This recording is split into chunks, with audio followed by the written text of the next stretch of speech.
prvič iz moje strani. Senja Čoš, hvala za predstavitev. Sem pa danes tukaj na mesto dr. Tanja Kamin, ne vem, morda jo že poznate. Tanja se je mogla žal opravičiti, ker je bila še do včeraj zelo bolna in je ležala v bolnici, danes na srečo že okreva doma.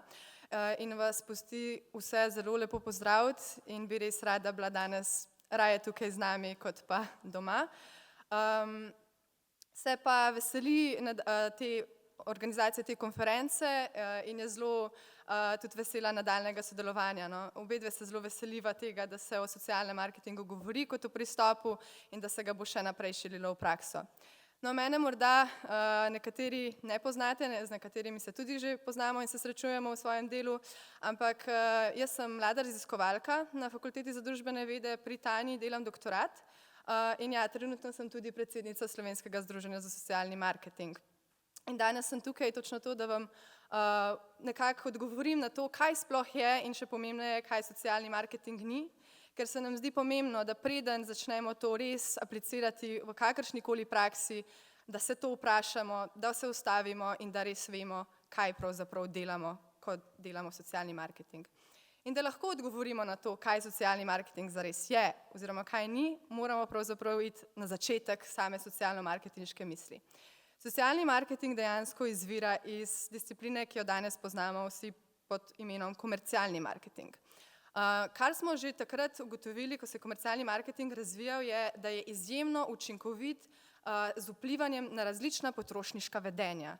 Dejansko je uporabljal vrsto aktivnosti, pristopov, tehnik, strategij, vključeval v svoje delo ogromno igralcev, da je zelo uspešno vplival na neka vedenja. Edino, kar je bilo značilno za komercialni marketing, je to, da je bil navadno izvajan strani profitnih organizacij, da se je to počelo za to, da bi dejansko imeli od teh aktivnosti nek profit, dobiček in da je ustvarjal neko vrednost za lastnike podjetij in za njihove deležnike, ne pa zares za neko dobrobit družbe. In tako je pravzaprav prišlo do neke revolucionarne ideje oziroma vprašanje, ki je nekako v marketingu odprlo popolnoma novo pot. Vibe je v 50-ih postavil vprašanje, ali bi lahko idejo bratstva prodajali na tak način, kot se prodaja milo. In s tem se je pravzaprav razširil marketinški koncept v družbeno sfero. Začela so se postavljati vprašanja, ali bi lahko dejansko ta znanja iz marketinške prakse in izkušnje nekako prenesli, da bi spodbujali ne samo procese menjav na komercialnih trgih z izdelki in storitvami, ampak tudi pri spodbujanju prodružbenih vedenj, pri spodbujanju neke solidarnosti, pri doseganju vedenjske spremembe na različnih področjih, recimo da za doseganje bolj zdravega življenja ali pa za doseganje čistejšega okolja. In dejansko se je v tem času potem razmahnilo veliko razmišljanja v to smer. In v 70-ih letih sta Kotler in Zaltman podala tudi prvo definicijo socialnega marketinga. Ta je bila v bistvu, je v ospredje postavljala promocijo družbenih idej. Ni bila še zelo natančno podana, ampak šlo je za to, da bi marketinške tehnike nekako aplicirali za to, da bi promovirali neke večje družbene ideje. Ker je bila definicija malo nejasna, je povzročila v stroki kar nekaj zmede in še danes čutimo morda malo te posledice. Namreč v tistem času se je potem veliko, kar se je izvajalo, je bilo socialno oglaševanje, ne zares socialni marketing kot pristop, ki ga poznamo danes. In kot v marketingu vedno poudarjamo, ko govorimo z prijatelji, nas sprašujejo, to je oglaševanje, ne? Pa rečemo, ne, marketing pa zdaleč ni samo oglaševanje, ne? Marketing ni enako oglaševanje, ker oglaševanje je samo en majhen del dela večjega spleta, ne? No, isto je v socialnem marketingu, ne? Socialni marketing se ne gre samo za oglaševanje. Tako se je potem čez leta razvijalo več definicij, in je tudi prišlo do premika v sami usmerjenosti, kam je socialno-marketinški pristop usmerjen in se je prišlo v bistvu iz družbenih idej, se je obrnilo k spreminjanju vedenj. Spreminjanje vedenj je postala taka osrednja tema, osrednji cilj socialno-marketinških pristopov in tudi ko pogledamo vse te definicije, ki so se razvijale, ugotovimo, da so pravzaprav promovirale podobne ideje, da so vključevale podobne ideje. To je, da si orientiran k ljudem, da postavljaš ljudi v center svojih aktivnosti, da z njimi ustvarjaš vredne menjave in da si pri tem sistematičen oziroma pristopaš skrbnim načrtovanjem, tako kot se je takrat pristopalo v marketingu. To je bil zelo pomemben premik in je tudi, se potem zelo veliko je bilo to apliciranega tudi v praksi, se je začel socialni marketing kot pristop bolj razvijati, ampak se je tudi hitro pokazalo, da je tudi tak pristop omejen. Da razmišljamo samo na ravni posameznika in probamo spreminjati vedenja samo na ravni posameznika, je prišlo do problema, da je prihajalo do preveč quick fix idej, ne? Da se je zelo formulistično se začelo razmišljati. Se pravi, imamo problematično vedenje, dajmo ljudi v bistvu izobraziti in potem se bodo ljudje začeli obnašati tudi tako, kot mi hočemo, ker bodo spoznali, da je to bolje. Vendar pa je to omejen pristop, ker človekovo vedenje je zelo kompleksno, vključuje vrsto dejavnikov, je nepredvidljivo, dejansko velikokrat tudi neracionalno. Zaradi tega je pomembno, ko pristopamo k spremembi vedenja, da na to mislimo in pristopamo z več različnimi teorijami, ko gremo reševati vedenja, da uporabljamo več različnih okvirjev, da uporabljamo več različnih tehnik in strategij in da se v bistvu lotimo vedenja bolj celostno, ne samo z vidika posameznika. In tako je prišlo dejansko do premika, še enega premika v osredotočenosti socialnega marketinga, in to je iz vedenjske spremembe k temu, da bi dosegali v bistvu neke širše družbene spremembe. Kar največkrat se je izkazalo za to, da gre za to, da želimo v bistvu vedenje spremeniti zato, ker želimo razrešiti nek večji družben problem. In prav to nova definicija socialnega marketinga tudi vključuje. Namreč v svoj center postavlja najprej blaginjo celotne družbe, da se pravzaprav uporablja tako marketinške pristope kot ostale pristope za spreminjanje vedenja, da v bistvu ustvarja blaginjo družbe in da res koristi posameznikom in posameznicam. In ne samo to, kar je res ključno, morda v tej definiciji bi poudarila, da ne bomo šli cele skozi, je zadnjih 5 konceptov. Kadar se pristopa k družbenim problemom, kadar se pristopa k vedenjski spremembi, naj se deluje na učinkovit in uspešen način, da delujemo pravično, da razmišljamo na dolgi rok, da smo torej trajnostno naravnani in da vedno razmišljamo etično, kar pomeni, da v svojem delovanju pomislimo na vse možne posledice, ki jih lahko naše ravnanje prinaša. Torej na tiste, ki so zaželene in tudi tiste morebitne nezaželene stranske posledice, ki bodo prišle. In šele na to pravzaprav delujemo. Tako da, če preidemo zdaj iz te zgodovine na dejanski pristop, v socialnem marketingu so pomembna 3 vprašanja. V bistvu sta še 2, ki jih zdaj nisem poudarjala. Najprej seveda moramo vedeti, kaj želimo doseči in potem moramo tudi se vprašati, kdo hočemo, da to vedenje doseže, se pravi, moramo določiti neko ciljno skupino, ampak to že mi vsi poznamo. Ko vemo, kaj želimo, da kdo doseže, se vprašamo še 3 vprašanja. Kje, zakaj in kako. Pri vprašanju kje se sprašujemo, kje se naša ciljna skupina nahaja v odnosu do tega nekega želenega vedenja, priporočenega vedenja, ki ga bomo promovirali. Zakaj?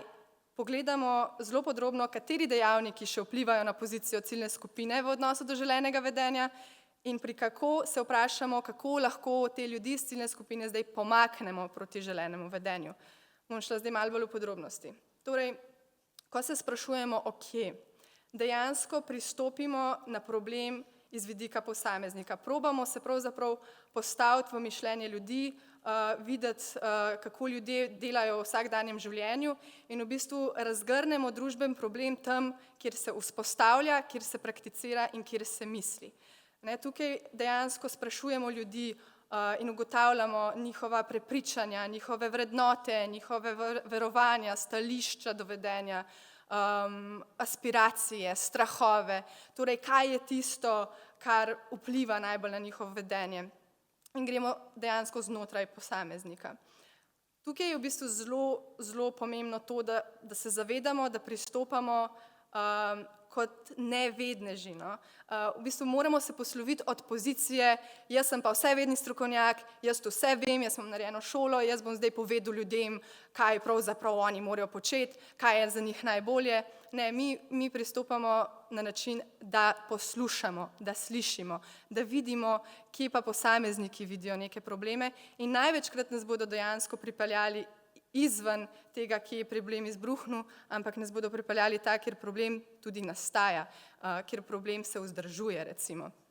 Tako da tukaj bomo tudi ugotovili to, da ko gledamo različna ta prepričanja, stališča, vedenja, vrednote, da se v bistvu ljudje niso med sabo enaki, da obstajajo različne skupine, kar nas opomni na to, da splošna populacija, ko pristopamo do ljudi, ne obstaja. In zaradi tega nobeno univerzalno sporočilo ne bo zares nikoli učinkovito. Ko se pristopa do ljudi, moramo biti malo bolj sistematični in bolj natančni. In ne delati nekih teh, kot sem že prej rekla, quick fix rešitev, ki bo popravilo vse hitro in naenkrat. Tako da, ko smo poslušali ljudi in so nam pokazali mogoče še neke širše probleme, moramo dejansko iz posameznika izstopiti in pogledati na celoten problem še iz bolj širšega konteksta. Torej, tukaj ne gledamo samo zdaj na način življenja ljudi in na vsak dan, ampak pogledamo tudi njihovo skupnost, kje dejansko oni delujejo, kakšne so družbene strukture okrog njih, kakšne so politike, politična struktura, v kateri ti posamezniki živijo in delujejo.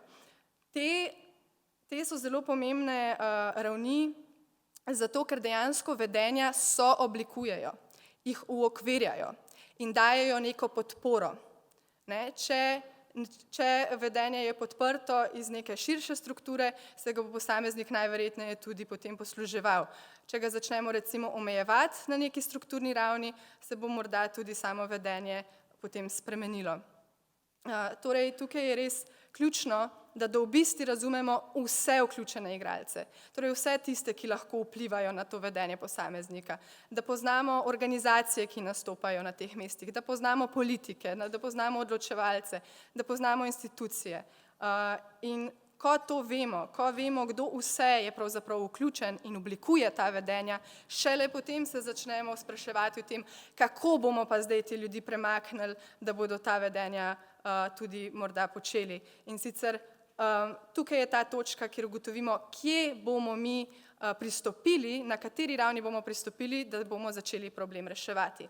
In ja, imamo 3 možne ravni delovanja. Lahko gremo na individualno raven, tukaj se navadno potem obrnemo na državljane, na mlade, na občane in probamo na tej individualni ravni dosegati neko spremembo. Tukaj navadno izobražujemo ali spodbujamo, da se neka vedenja počne. Recimo, ko želimo, da bi se ljudje pripenjali varnostne pasove, se obrnemo na njih, ali pa da bi nosili čelade za kolesa, in tako naprej, da ločujejo odpadke, se lahko obrnemo na individualno raven, če je to potrebno.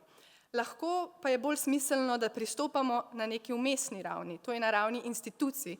Torej vidimo, kako lahko pa recimo šole, zdravstvene ustanove, mediji, kako nam oni lahko pomagajo k temu, da bi pravzaprav se neko vedenje bolj spodbujalo. Tukaj je zelo pomemben primer, recimo, ko se je šlo za preprečevanje samomora in se je pravzaprav z novinarji, osredotočilo se na novinarje in na bolj odgovorno poročanje o samomoru, da bi se to bolj odgovorno poročalo, kar je dejansko vplivalo na ta kontekst in se zmanjšuje počasi samo število samomorov v slovenskem okolju.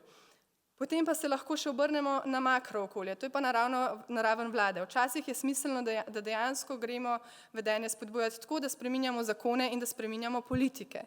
Zelo konkreten primer je bil tukaj recimo prepoved oglaševanja tobaka. Zmanjšala se je vidnost, s tem se zmanjša privlačnost, se zmanjša morda tudi posledično vedenje. Ali pa za subvencioniranje kontracepcije za ženske. Bolj je dostopna, bolj jo bodo uporabljali, bolj bomo zmanjševali problem nezaželenih nosečnosti. Tako da, ko razmišljamo, kje bomo pristopali, se moramo res vprašati, a je res smiselno, da gremo samo do posameznika. Ker velikokrat se ujamemo v past, pa rečemo, ne, pa sej dejansko so samo ljudje nezainteresirani ali pa leni ali pa ne vejo dovolj, bomo mi njih zdaj ozavestili, oni se bodo začeli zavedati tega problema in bodo začeli pač tudi ravnati v skladu s priporočenim vedenjem.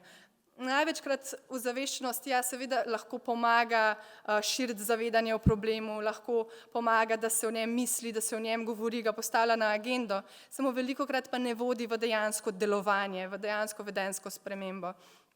Zaradi tega je smiselno se vprašati še na drugih ravneh, kako lahko pristopamo. Sistemsko mišljenje je tukaj ključno zato, ker se dejansko obrnemo ne samo na simptome problema, ampak ga začnemo reševati pri vzrokih, torej tam, kjer nastajajo. In s tem, da gradimo neke podporne strukture, dejansko tudi omogočamo to, da se problemi ne individualizirajo in da se jih dejansko lahko rešuje tam, kjer je pomembno. Če podam konkreten primer, kjer smo nekako združili to razmišljanje na teh večjih ravneh, šlo je za problem zmanjševanja uporabe alkohola med mladimi, namreč mladi kar veliko tvegano pijejo in se je začelo spraševati, kako bi zdaj lahko to zmanjšali. Ko smo govorili z mladimi, mladi velikokrat alkohola ne dojemajo zares toliko kot škodljivega ali pa negativnega ali pa nevarnega. Velikokrat povezujejo pitje alkohola z nečim zelo pozitivnim, vidijo v tem zelo veliko koristi, se družijo s prijatelji, se povezujejo, se sprostijo, imajo občutek, da bolje rešujejo probleme in tako naprej. In veliko intervencij se že ukvarja s tem, da proba v bistvu mlade ozaveščati o škodljivosti alkohola, da poskuša pokazati te alternativne možnosti vedenja za te vidike, ki jih oni vidijo kot pozitivne. In to so zelo pomembni trudi. Potem pa, ko smo še pogledali problematiko širše, smo pa ugotovili še par nekih ključnih dejavnikov vpliva, ki prispevajo k uporabi alkohola med mladimi. In eden izmed ključnih takih v bistvu spodbujevalnih dejavnikov je bila lahka dostopnost alkohola. Mladi so poročali, da zelo z lahkoto dostopajo do alkohola v trgovinah, kar je dejansko nam dalo zelo pomemben uvid. Namreč v Sloveniji imamo zakon, ki naj bi to preprečeval. To je ta zaviralni dejavnik, ta sistemska podpora. Mlajšim od 18 let naj se alkohola sploh ne bi prodajalo in kadar je oseba, ki izgleda tako stara v trgovini, se jo mora vprašati za osebni dokument. In če potem je dokazano, da oseba ni 18, se mora nujno nakup zavrniti. No, izkazalo se je, da se to ne dogaja, ker narejena je bila dejansko raziskava z metodo skritega nakupovanja v raznih trgovinah po Sloveniji, kjer se je ugotovilo, da v več kot 90% je mladoletna oseba kupila alkohol. Torej, nakup je bil uspešen. Torej, smo se vprašali, kako pa zdaj to, ne? In smo probali ugotoviti iz vidika trgovin, iz vidika prodajalcev, zakaj se ne izvaja tega zakona v trgovinah. In pravzaprav so bili zelo taki banalni problemi mogoče celo, ampak prodajalci in prodajalke, to so tudi samo ljudje, ne? In oni dejansko so ali imeli težave z izračunom starosti, a je oseba 18 ali ni, iz dokumenta. Živčni so bili recimo, da bi oseba se negativno odzvala, da bi bila do njih nasilna, nesramna. Bali so se tega, da bi izpadli, da težijo, da so pač v nadlego tej osebi, ki sam pač hoče kupiti neko, piksno piva. In to so se pač pokazali kot take resne polemike, ki jih prodajalci niti ne bi smeli zares imeti, ker je zakon na njihovi strani. Zakon zelo jasno pač pove, niste vi tisti, ki onemogočate nakup. Zakon je. In tako se je razvila kampanja, ki je probala normalizirati to, da je omejen dostop do alkohola. In se je pravzaprav pristopilo do prodajalcev v trgovinah, z njimi se je izvedlo transformativne pogovore in ustvarilo se intervencijske materiale, ki je na mestu nakupa podpirala to odločitev prodajalca oziroma to izvajanje zakona prodajalca, da je lahko izvajal to dosledno. Dobili so take materiale, ki so bile nalepke in plakati, ki so opominjali ljudi, da se pač pokaže dokaz o starosti, ko se kupuje alkoholni izdelek. Dobili so take kalkulatorje starosti, da so lahko na hitro preverili, če je oseba mladoletna ali ne in tako naprej. In dejansko je bilo to zelo uspešno, ti trudi so bili zelo uspešni. Povedali smo jim tudi recimo, da so, koliko pomembni so zares kot akteri pri zaščiti zdravja mladih, da so res to, da je na njih je dejansko to, ali bodo zavrnili nakup ali ne in da s tem pripomorejo recimo k neki boljši družbi, k neki bolj zdravim mladim. In to je dejansko obrodilo kar dobro sadove, ker je po intervenciji, ko smo naredili ponovne meritve z isto metodo, je dejansko uspešnost nakupov padla za skoraj 30%. In to je zato, ker je bilo res sistematično, kampanja je bila uspešna, ker je že v začetku snovanja, ko se je začela delati, se je razmišljalo o kriterijih socialnega marketinga. Danes so te kriteriji že kar zelo jasno postavljeni in zelo veliko dokazov je, da ko v svojem pristopu, ko v programu uporabljamo te kriterije, je ta program dejansko učinkovit in uspešen. In te kriteriji so naslednji. Torej, osredotočeni smo na vedenjsko spremembo. Naš glavni cilj, prvi glavni cilj je, da spreminjamo vedenje oziroma da dosegamo družbeno spremembo. Za razliko v komercialnem marketingu oziroma če poskušajo socialni marketing izvajati profitne organizacije, to nikoli ne more biti prvi cilj. Ker prvi cilj profitnih organizacij je navadno proizvajanje profita, da delajo sebi profit in delajo sebi vrednost. In zaradi tega potem govorimo o komercialno-socialnem marketingu in ne socialnem marketingu kot takem. Naslednja pomembna točka je, da vedno opredelimo in izberemo ciljno skupino, kot smo že povedali. Vemo, koga nagovarjamo, kaj so njihovi strahovi, kaj so njihove aspiracije, tako kot smo mi pri prodajalcih vedeli, kje so te točke, česa jih je strah, kaj pa recimo jih spodbuja, da zakon izvajajo. Smiselno uporabljamo ustrezne teorije in modele za spreminjanje vedenja. Tukaj zdaj nisem toliko veliko pozornosti dajala temu, ampak izjemno veliko teorij je, s katerimi si lahko pomagamo, da dejansko ustvarjamo take kampanje in programe, ki bodo učinkoviti ravno zato, ker nam teorija pri tem pač pomaga. Pomaga nam dajati to razmišljanje, kako premikati ljudi proti nekemu vedenju. Prav tako moramo dosledno uporabljati raziskovanje in to ves čas. Preden začnemo delati intervencijo, torej da spoznamo ljudi, preden dejansko lansiramo materijale, kakršnekoli imamo, da se jih predtestira, da vemo, kakšne učinke bodo imeli. In potem še na koncu v bistvu evalviramo in ugotavljamo, kaj je bilo dobro, kaj ni bilo, a bi lahko kaj izboljšali. Oblikuje se motivacijsko menjavo z zbranimi publikami, ne?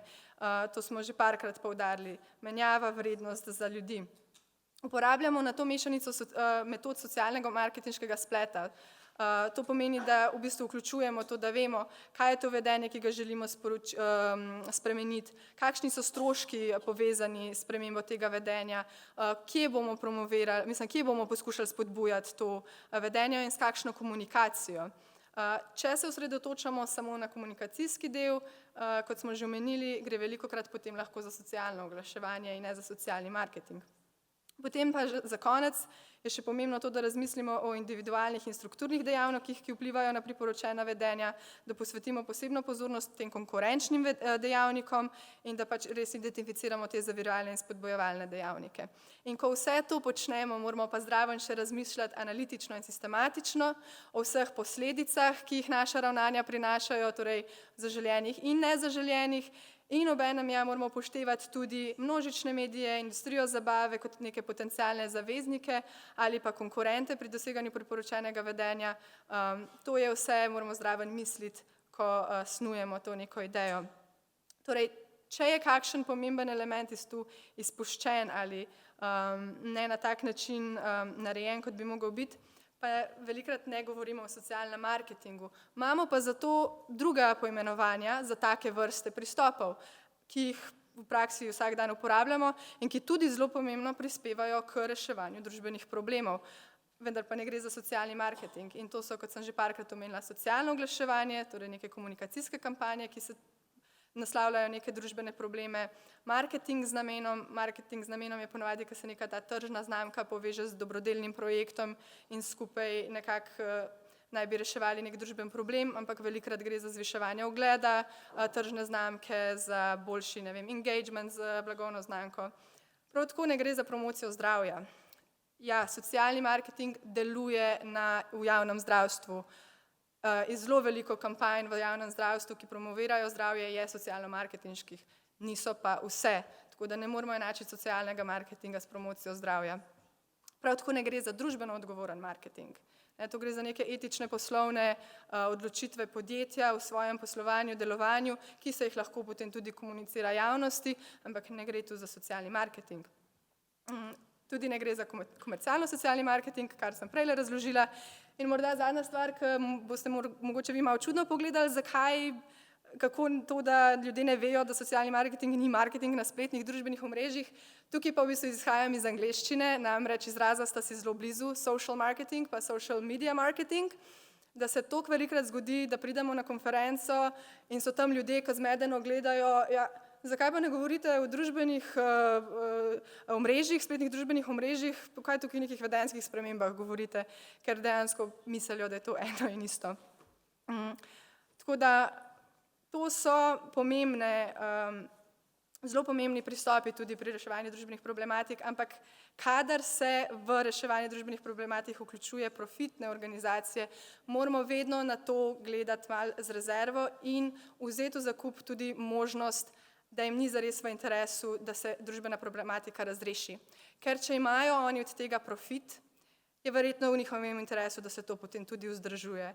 Tako da lahko pomagajo, lahko pripomorejo, vedno moramo pa pomisliti tudi na ta drugi del, kaj pa če ne.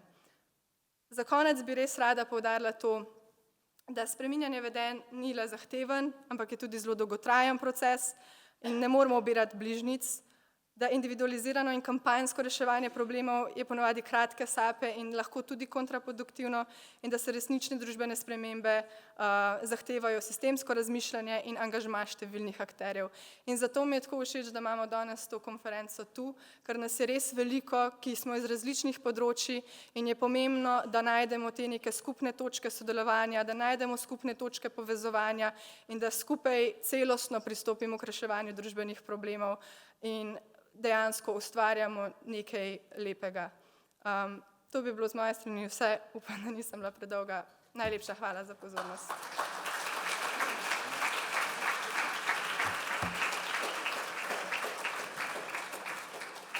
Najlepša hvala. Mogoče kakšno vprašanje? Ja. Zdravo, Jan Peloza, Zavod Mobilna Evropska linijska kartica. Jaz sem želel se zahvaliti Senji za tako izčrpno predstavitev. Tudi sam se dostikrat srečujem s to težavo, da se povezuje socialni marketing z social media marketingom. Bi pa eno stvar izpostavil in to je, da v zadnjih 5 letih je definitivno tudi samo področje socialnega marketinga v Sloveniji napredovalo. Definitivno še nismo tam, malo je kampanj oziroma malo je celostnih aktivnosti, ki res dosegajo vse benchmarke, vseh 7 zadev, ki si jih naštela. Moramo pa, in to je mogoče na drugi strani res malo za raziskovalce predvsem, ali pa za tiste, ki prakticirajo socialni marketing sporno, in to je, da treba biti pragmatičen.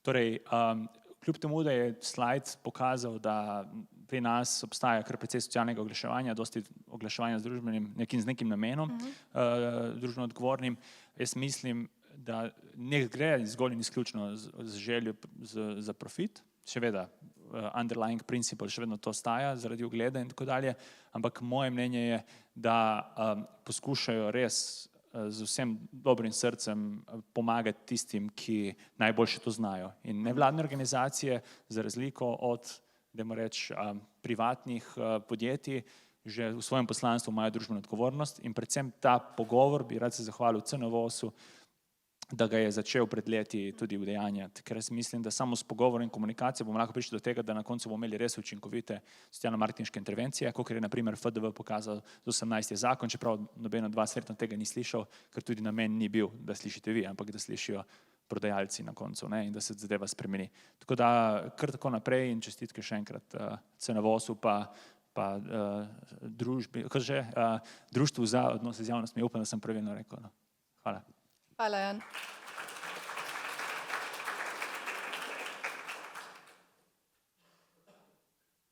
Ja, lep pozdrav. Aha, se slišimo?